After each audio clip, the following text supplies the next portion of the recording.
નમસ્કાર, હું છું માર્ગે. આપની સાથે હેડલાઇન્સમાં જોઈએ કેટલાક મહત્વના સમાચાર. અમદાવાદ મ્યુનિસિપલ કોર્પોરેશનની સાપ્તાહિક કારોબારી સમિતિની એક બેઠક મળી હતી, જેમાં ઘણા મહત્વના નિર્ણયો લેવાયા હતા. સ્ટેન્ડિંગ કમિટીના ચેરમેન દેવાંગ દાણીએ જાહેરાત કરી હતી કે અમદાવાદમાં એએમટીએસ અને બીઆરટીએસ બસ સેવા મામલે એક મહત્વનો નિર્ણય લેવાયો છે. બંને સેવામાં 65 વર્ષથી વધુની ઉંમરના નાગરિકો નિઃશુલ્ક પ્રવાસ કરી શકશે. ભારતીય સેનાના વરિષ્ઠ અધિકારી લેફ્ટનન્ટ જનરલ રાહુલ સિંહનું કહેવું છે કે ઓપરેશન સિંદૂર દરમિયાન ભારત એક રીતે 3 દુશ્મનો સામે લડી રહ્યું હતું. તેમણે કહ્યું હતું કે પાકિસ્તાન સાથેના યુદ્ધ દરમિયાન ચીન ભારતની લાઈવ અપડેટ્સ પાકિસ્તાનને આપી રહ્યું હતું. આ ઉપરાંત તુર્કી પણ પાકિસ્તાનને મદદ કરી રહ્યું હતું. આ રીતે ભારતીય સેના એક સરહદ પર 3 દુશ્મનો સામે લડી રહી હતી. જામનગરના લાલપુરમાં એક મોટી દુર્ઘટનાના સમાચાર સામે આવ્યા છે, જ્યાં સેવક ધોળિયા ગામની સીમમાં વીજળી પડતા 2 ભાઈઓના મોત થયા છે. 4 મજૂરો ખેતરમાં કામ કરી રહ્યા હતા ત્યારે તેમના પર વીજળી ત્રાટકી હતી, જેમાં 2 ભાઈઓના મોત થયા હતા, જ્યારે કે અન્ય 2 મજૂરો ઈજાગ્રસ્ત થયા હતા. ઘાયલોને તાત્કાલિક સારવાર અર્થે હોસ્પિટલ ખસેડાયા હતા. યુકેની સંસદમાં આયોજિત સત્રમાં એક ભયાનક પરિસ્થિતિ પર પ્રકાશ પાડવામાં આવ્યો હતો. પાકિસ્તાનના સિંધ પ્રાંતમાં હિન્દુ અને ખ્રિસ્તી સમુદાયની સગીર છોકરીઓનું અપહરણ કરી અને બળજબરીથી ધર્મ પરિવર્તન કરાવાય છે. દર વર્ષે 500 થી 1000 છોકરીઓનું અપહરણ કરાય છે. સત્રના અંતે આંતરરાષ્ટ્રીય સમુદાયને આ અત્યાચારો, બળજબરીથી ધર્માંતરણ અને ધાર્મિક સંસ્થાઓ પરના હુમલાઓની સ્વતંત્ર તપાસ સામે કડક પગલાં લેવાની માંગણી કરાઈ હતી. પોરબંદર પંથકમાં મેઘમહેર થતાં અનેક વિસ્તારોમાં પાણી ભરાયા હતા. શહેરમાં સવારે 6 વાગ્યાથી વરસાદની શરૂઆત થઈ હતી. બપોર સુધીમાં 2 ઇંચ વરસાદ નોંધાયો હતો. બરડા પંથકના ભેટકડી, અડવાણા, શિંગડા, ફટાણા અને શિશલી સહિતના ગામોમાં 3 ઇંચ વરસાદ નોંધાયો છે. વાડી અને ખેતરો પાણીથી તરબોળ થયા છે. ભેટકડી ગામમાં નદી અને વોકળા પણ છલકાયા છે. છેલ્લા 24 કલાકમાં 33 જિલ્લાઓના 199 તાલુકામાં સાર્વત્રિક વરસાદ નોંધાયો છે. રાજ્યમાં સૌથી વધુ રાજકોટના જામકંડોરણા, સાબરકાંઠાના ઈડર અને બનાસકાંઠાના ધાનેરા તાલુકામાં 5 ઇંચ કરતાં વધુ વરસાદ નોંધાયો છે. આ સાથે રાજકોટના ધોરાજી અને જામનગરના જોડિયા તાલુકામાં 4 ઇંચ કરતાં વધુ વરસાદ નોંધાયો છે. આબ ફાટવા જેવી પરિસ્થિતિનું પણ નિર્માણ થયું છે. રશિયાએ ગુરુવારે અફઘાનિસ્તાનમાં તાલિબાનની આગેવાની હેઠળની સરકારને ઔપચારિક રીતે માન્યતા આપી છે. રશિયન રાજદૂત દિમિત્રી ઝિરનોવે અફઘાનિસ્તાનના કાર્યકારી વિદેશ પ્રધાન મુત્તાકીને આ માહિતી આપી હતી. અફઘાન વિદેશ મંત્રાલયે આ નિર્ણયને નવી શરૂઆત ગણાવી અને આશા વ્યક્ત કરી છે કે અન્ય દેશો પણ તેનું પાલન કરશે. ખેડાથી એક મોટા સમાચાર સામે આવ્યા છે. મળતી માહિતી અનુસાર બસ સ્ટેન્ડ નજીક આવેલા એક પ્લાસ્ટિકના ગોડાઉનમાં ભીષણ આગ લાગી હતી. આ આગને ઓલવવા માટે ખેડા અને નડિયાદના ફાયર વિભાગે પ્રયાસો કર્યા હતા. વિકરાળ આગનો ધુમાડો 2 કિલોમીટર દૂર સુધી જોવા મળ્યો હતો. જોકે આગ લાગવાનું કારણ હજુ સુધી સામે નથી આવ્યું. રાહતની વાત એ છે કે આ દરમિયાન કોઈ પણ જાનહાનિના અહેવાલ નથી મળ્યા. અમેરિકાના રાષ્ટ્રપતિ ડોનાલ્ડ ટ્રમ્પે ટેરિફ અંગે હવે કહ્યું છે કે તેઓ આજ રાતથી જ 10 થી 12 દેશોને ટેરિફ સંબંધિત લેટર મોકલવાના છે.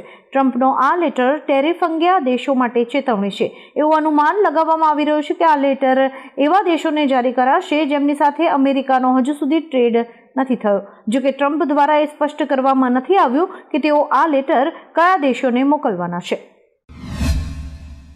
સૌરાષ્ટ્ર અને કચ્છમાં સતત વરસી રહેલા ભારે વરસાદને કારણે જળ સપાટીમાં નોંધપાત્ર વધારો થયો છે. રાજ્યના સિંચાઈ વિભાગ દ્વારા જાહેર કરવામાં આવેલા અહેવાલ અનુસાર 20 ડેમ્સને હાઈ એલર્ટ પર રખાયા છે, કારણ કે આ ડેમ તેમની સંગ્રહ ક્ષમતાના 100% અથવા તેની નજીક છે. ગુજરાતમાં ચોમાસાના 18 દિવસમાં જ મેઘરાજાએ મહેર વરસાવી છે. 3 જુલાઈ સુધીમાં રાજ્યમાં સરેરાશ 12 ઇંચ વરસાદ નોંધાઈ ચૂક્યો છે. આ આંકડો છેલ્લા 10 વર્ષની 3 જુલાઈ સુધીની સરખામણીમાં સરેરાશ કરતાં બમણો છે. દક્ષિણ ગુજરાતમાં સૌથી વધુ 23 ઇંચ વરસાદ પડ્યો છે. છેલ્લા 11 વર્ષમાં આ વર્ષે 3 જુલાઈ સુધીમાં નોંધાયેલો સૌથી વધુ વરસાદ છે, જે 2023ના 10.83 ઇંચના રેકોર્ડને પણ પાર કરી રહ્યો છે. પાલનપુરમાં આવેલા બિહારી બાગ નજીક નેશનલ હાઈવે પર વરસાદી પાણી ભરાયેલા છે. NHAIની આ બેદરકારીથી વાહન ચાલકો મુશ્કેલીમાં મુકાયા છે. વાહન ચાલકોને ઢીંચણસમા પાણીમાંથી પસાર થવું પડી રહ્યું છે. સ્થાનિક લોકોએ જણાવ્યું કે હાઈવે ઓથોરિટીની બેદરકારીને કારણે વાહન વ્યવહાર પ્રભાવિત થઈ રહ્યો છે. લોકોને રોજિંદા કામકાજમાં અનેક મુશ્કેલીઓનો સામનો કરવો પડી રહ્યો છે. પંચમહાલના ગોધરા શહેરનો ભૂરા વાવ ઓવરબ્રિજ પ્રથમ વરસાદમાં જ ધોવાઈ ગયો છે. કરોડોના ખર્ચે બનેલા બ્રિજ ઉપર મોટા મોટા ખાડા પડ્યા છે. બ્રિજને ખુલ્લો મુકાયાને હજુ બહુ સમય નથી ગયો. આ દરમિયાન જ રોડ પર મોટા ખાડા પડી ગયા છે અને રોડનું મોટા પ્રમાણમાં ધોવાણ થયું છે.